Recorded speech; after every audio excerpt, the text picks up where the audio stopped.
레슬 톡투야. 레슬매니아 39에서 빈스 백맨의 각본 개입이 있었다. 이게 파이터풀 셀렉트 기사에 따르면은 빈스 백맨이 2022년에 떠났음에도 불구하고 2023년에 열렸던 레슬매니아 39 각본에 간섭을 했다는 기사가 나왔습니다. 그 중에 해리너셀로 치러졌던 에지와 데몬 벨러, 핀 벨러죠. 데몬 벨러의 경기 결과를 빈스가 바꿨다라는 얘기가 나왔고, 여기서 원래 계획은 데몬 벨러가 이기는 거였는데 빈스 백맨이 강압적으로 에지 승리로 바꿔버렸고, 결국에는 저렇게 에지가 이기는 장면으로 끝이 납니다. 저게 이제 저저먼트 데이 1기 리더 에지가 축출되면서 데몬 벨러, 핀 벨러랑 대립을 하게 됐고, 정확히는 저저먼트 데이랑 에지랑 대립을 하게 됐고, 그 대립 과정에서 어떻게 보면 최종장이라고도 볼 수 있는 그 경기가 바로 저 경기였는데, 저 경기 흐름상 사실 새로운 리더가 된 새롭게 들어온 벨러가 어떻게 보면 저저먼트 데이를 좀 새 시대를 열겠다라는 느낌으로 시작한 대립이라 사실 저기서는 벨러가 이겼어야 되는 경기이긴 했습니다. 근데 일반 벨러로 진 것도 아니고 데몬 벨러로 진 그런 경기였어요. 근데 지금에 와서 뉴스로 나온 걸 보니 빈스가 이걸 바꿨다는 얘기가 나온 겁니다. 그리고 아까 채팅에서도 나왔지만 애프터매니아에서 브록 레스너가 갑자기 코디 로즈 파트너로 나와서 코디 로즈를 공격했죠. 애프터매니아면 레슬매니아가 끝난 바로 시작한 위클리 쇼 그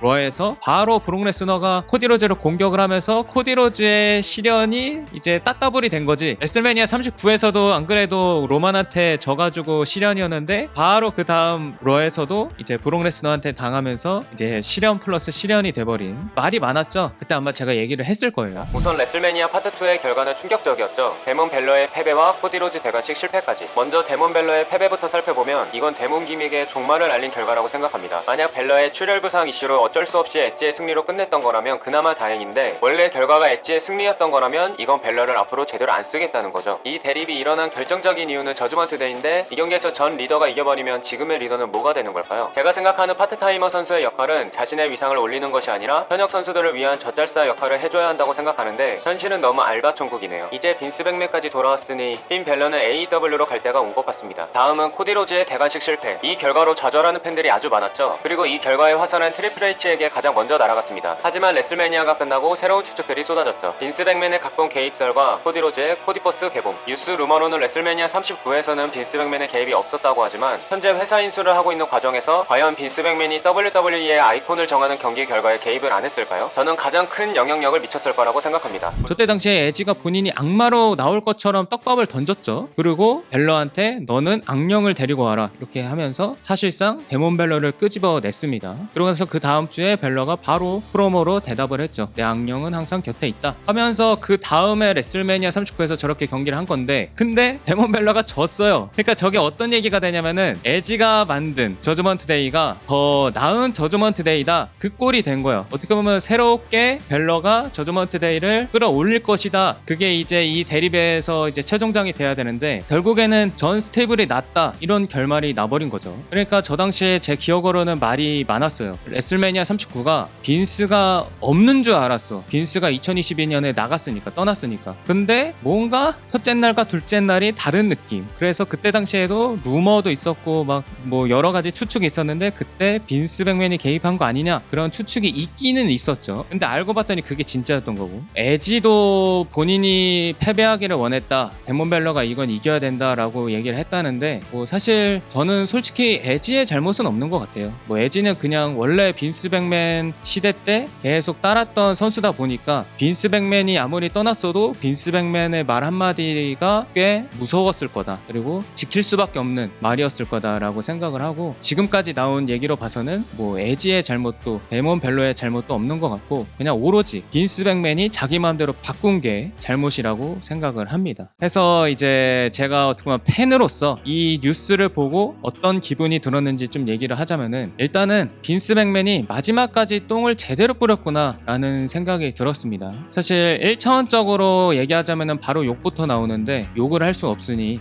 좀 약간 돌려서 나름 순화한 게 저 정도입니다. 저 빈스의 개입이 왜 빡치냐, 앞에 말씀드렸듯이 최신화된 저지먼트 데이가 더 낫다라는 걸 보여줬어야 되는데, 그 새로운 리더가 졌다, 그러니까 1기가 더 낫다라는 결말이 난 게 일단 1차 빡침이었고, 그리고 일반 벨러도 아닌 데몬 벨러가 졌다는 거. 데몬 벨러면은 거의 잉어킹 사건 전에는 계속 이기던 기믹, 그레이와이어 기준으로는 더 핀드 같은 그런 기믹이었는데 여기에서 져버려가지고 완전히 망가져 버렸습니다. 근데 여기서 처음 망가진 건 아니야. 그 전에 그 2021년에 그때 익스트림 룰스에서 로만 레인즈랑 유니버셜 챔피언십을 했었는데 저때 이미 1차 망가짐이 있긴 있었어요. 그때 어떻게 보면 저는 사건이라고 표현을 했는데 저 당시에 데몬 벨러가 로만이랑 경기를 나름 잘 하다가 마지막에 갑자기 불이 꺼지면서 막 빨간 불빛이 나오는데 쓰러져 있던 데몬 벨러가 갑자기 팔딱팔딱 거립니다. 그때 생겼던 별명이 잉어킹. 데몬이 잉어킹이 돼버렸어요. 잉어킹 하면 이제 포켓몬 잉어킹. 그러고 나서 3단 로프로 데몬 벨러가 올라가는데 이게 무슨 억가인지 모르겠지만 3단 로프가 갑자기 무너져요. 그러면서 데몬 벨러는 패배합니다. 그때 1차적으로 데몬 벨러가 망한 상태였는데 그러고 나서 시간이 지나서 2023 레슬매니아 39에서 저때 이제 처음 나온 거거든. 저때 잉어킹 사건 이후로 처음 나왔던 게 저때인데 저때도 졌다. 그러니까 잉어킹 만들어진 상태에서 혹시 부활시키나 갸라도스로 만드나 했는데 그냥 잉어킹마저 버려버린 거죠. 근데 그 범인이 알고 봤더니 빈스 백맨이었고 팬 입장에서는 이거는 진짜 상당히 빡치는 일이고 제가 벨러 팬이 된 게 어떻게 보면 데몬 때문에 데몬 기믹 때문에 그 등장씬을 보고 너무 멋있어가지고 빠진 팬으로서 저는 상당히 좀 화가 나요. 저 빈스한테 진짜 너무 화가 나고 어떻게 보면 다행히 빈스 백맨이 지금 완전히 개입할 수 없을 정도의 지분이 없는 완전히 나간 상태여서 다행이지 만약에 지금 다시 돌아와서 온전히 활동을 했다면은 더 많은 욕을 하지 않았을까.